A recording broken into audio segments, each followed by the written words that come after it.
दोस्तों, क्या आपने सोचा है कि किसी देश की अपनी गलतियां किसी और देश के लिए वरदान कैसे बन सकती हैं? जी हां, तुर्की की नीतियां और उसके हाल के फैसले भारत के लिए नए अवसर लेकर आ रहे हैं। आखिर कैसे? चलिए जानते हैं इस रोचक कहानी में। तुर्की के राष्ट्रपति रेसेप तैयप एर्दोआन अपनी विदेश नीति को लेकर काफी आक्रामक रहे हैं। कई मौकों पर उन्होंने खुद को इस्लामी देशों का नेता साबित करने की कोशिश की है। खासकर कश्मीर मुद्दे पर तुर्की का पाकिस्तान के समर्थन में खड़ा होना भारत के लिए असहज करने वाला रहा है। लेकिन तुर्की की यह रणनीति उसके लिए ही नुकसानदायक साबित हो रही है, क्योंकि इससे भारत अपने पुराने और नए सहयोगियों को और मजबूत कर रहा है। भारत और तुर्की के रिश्ते पहले उतने खराब नहीं थे, लेकिन जब तुर्की ने पाकिस्तान का खुलकर समर्थन किया और कश्मीर को लेकर बयानबाजी की, तो भारत ने भी कड़ा रुख अपनाया। भारत ने तुर्की से 2.3 अरब डॉलर की डिफेंस डील रद्द कर दी और अपने कई व्यापारिक फैसले बदले। इसके अलावा भारत ने तुर्की को दिए जाने वाले कई सरकारी ठेकों पर भी पुनर्विचार किया।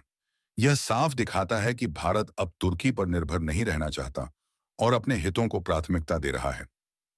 रक्षा क्षेत्र में भारत का फायदा। तुर्की द्वारा पाकिस्तान का समर्थन करने के कारण भारत ने तुर्की की रक्षा कंपनियों से दूरी बना ली और अब वह ग्रीस, फ्रांस और इजराइल जैसे देशों से अधिक सैन्य सहयोग बढ़ा रहा है। इससे भारत को रक्षा क्षेत्र में अत्याधुनिक तकनीक, हथियारों और नई रक्षा रणनीतियों का लाभ मिल रहा है। यह न केवल भारत की सुरक्षा को मजबूत करेगा, बल्कि भारत की सैन्य शक्ति को वैश्विक स्तर पर और अधिक प्रभावशाली बना देगा। कूटनीतिक बढ़त। तुर्की की आक्रामक नीतियों के कारण पश्चिमी देश भी उससे दूरी बना रहे हैं। इसका फायदा भारत को मिल रहा है, क्योंकि यूरोपीय और पश्चिमी देश भारत के साथ अपने संबंध मजबूत करने की कोशिश कर रहे हैं। इससे भारत को अंतर्राष्ट्रीय मंचों पर अधिक समर्थन मिल रहा है, जिससे वह अपनी विदेश नीति को और मजबूती से लागू कर सकता है। इस तरह भारत को वैश्विक स्तर पर एक विश्वसनीय और स्थिर शक्ति के रूप में देखा जा रहा है। व्यापारिक अवसरों में विस्तार।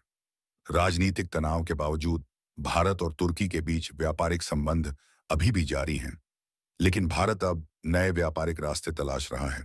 इससे भारत के एक्सपोर्ट को बढ़ावा मिलेगा और वैश्विक स्तर पर उसकी स्थिति और मजबूत होगी। तुर्की के स्थान पर भारत अब यूरोप और मध्य पूर्व के देशों के साथ अपने व्यापार को बढ़ाने पर ध्यान केंद्रित कर रहा है, जिससे उसकी अर्थव्यवस्था को बड़ा फायदा होगा।